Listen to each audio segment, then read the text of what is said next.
खेड तालुक्यात वाळू चोरी विरोधात कारवाई करण्याबाबत तसेच गाळ काढण्याच्या निपक्ष चौकशीबाबत भाजपचे तालुकाध्यक्ष ऋषिकेश मोरे यांनी खेड येथील उपविभागीय अधिकाऱ्यांना निवेदन सादर केलं. या निवेदनात खेड तालुक्यातील आस्थान येथे मृदू आणि जलसंधारण विभाग महाराष्ट्र यांच्याकडून गाळ काढण्याचं काम सुरू आहे. हे काम सुरू असताना काही समाजकंटक आणि वाळू चोर माफिया चुकीच्या पद्धतीनं कामाची बदनामी करण्याचा प्रयत्न करत असल्याचं म्हटलंय.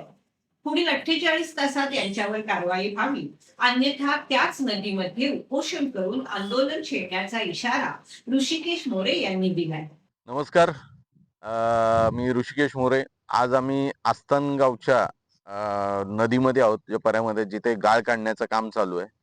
आणि मी गेल्या वेळीच आपल्याला बातमीद्वारे आपल्याला दाखवलं होतं की कशा पद्धतीनं उत्तम पद्धतीने इथं गाळ काढलं गेलंय.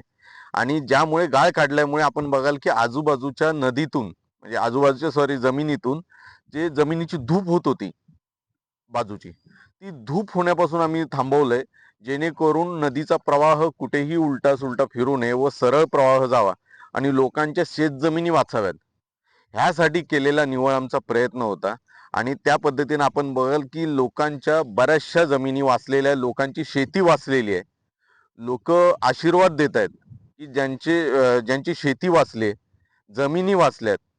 आज लोकांना स्वतःची तेवढी त्यांना परवडत नव्हतं की एवढा गाळ काढून नदीचा प्रवाह सुरळीत करून आपल्या स्वतःच्या शेतजमिनी वाचाव्या. पण मृदू आणि जलसंधारण विभागाशी आम्ही संपर्क केल्यानंतर, त्यांच्याशी सततचा पाठपुरावा केल्यानंतर हा गाळ काढण्याचा कार्यक्रम केला. आज हा कार्यक्रम केल्यानंतर इथे कुठल्याही प्रकारचं रेतीचं किंवा ह्याची चोरी कुठलीही प्रकारची झाली नसताना सुद्धा काही समाजकंटक दलाल जे स्वतः रेती चोर आहेत, असे रेती चोर येऊन इथे प्रयत्न करत होते की काही आपल्याला चोऱ्या करायला मिळतील का. पण त्यांना अशा पद्धतीच्या चोऱ्या करायला मिळाल्या नाहीत. आणि मग त्या दलालांचा एक मोठा दलाल म्होरक्या जो तालुक्यातून इथं येतो आणि सांगतो इथं रेती चोरी होते, शेतकऱ्यांची नुकसान होते. त्या दलालाला एवढंच बोलायचं आहे, एक तरी शेतकरी असा उभा करून दाखव तुझ्यात हिंमत असेल तर, किंवा इथल्या गावातले काही तू जे समाजकंटक उभे केले होतेस, अरे तुझ्या मागे उभे असलेले सगळेच रेती चोर, सगळे रेती चोर मिळून आणि हा रेती चोरांचा म्होरक्या हे लोक येऊन लोकांना सांगतात की इथं रेती चोरी होते. थोडी तरी लाज लज्जा शरम काहीतरी वाटायला पाहिजे होतं की एवढं चांगलं पवित्र काम सुरू असताना त्या कामाला बदनाम करायचं आणि लोकांच्या मनामध्ये कुठेतरी संभ्रम निर्माण करायचा. बरे हे करणारे कोण? स्वतःच रेती चोर. आपण त्या काही बातम्या जर काही दिवसापूर्वी आलेली बातमी जर नीट पाहिली तर त्यामध्ये लक्षात येईल, बाकी मागे उभे असलेले सगळे रेती माफिया, सगळे चोर उभे आहेत आणि हे सांगतात की रेती चोरी होते. आम्हाला आता सरकारला आणि शासनाला हेच आव्हान द्यायचं आहे, 100% इतर ठिकाणी रेती चोरी होते, इतर ठिकाणी चोरी होते.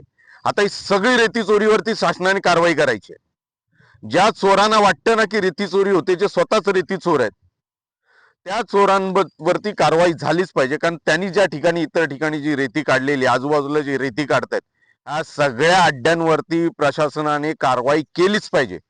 जर प्रशासनाने कारवाई नाही केली तर आम्ही ह्याच नदीत बसून उपोषण करणार आहोत. आणि हे जे आरोप केले त्यांना खुलं आव्हान आहे, खरं थोडी तरी हिंमत असेल ना तुमच्यामध्ये, तर कुठल्या शेतकऱ्याची नुकसान झाले हे आम्हाला दाखवा. तुम्ही सिद्ध करून दाखवा की एखाद्या शेतकऱ्याची इथं नुकसान झालेली आहे म्हणून. तुमच्यात हिंमत नाहीये तेवढी सिद्ध करण्याची, कारण कुठल्या शेतकऱ्याची मुळात नुकसानच झालेली नाही.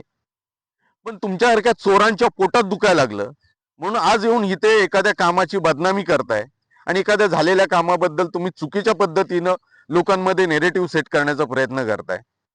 तुमची कुंडली आम्ही काढायला गेलो ना तो बरंच काय निघल. तुम्ही स्वतः रेती चोर, जो मोरक्या बाहेरचा येतो दलाल टक्केवारी खाणारा, त्याचा स्वतःचा भाव रेल्वेमध्ये गँगमन आणि तो रेती माफिया, हे सगळं बाहेर काढायला गेलो ना तर सगळ्यात लक्षात घ्या, सगळ्यात अंगलट तुमच्या येणार आहे.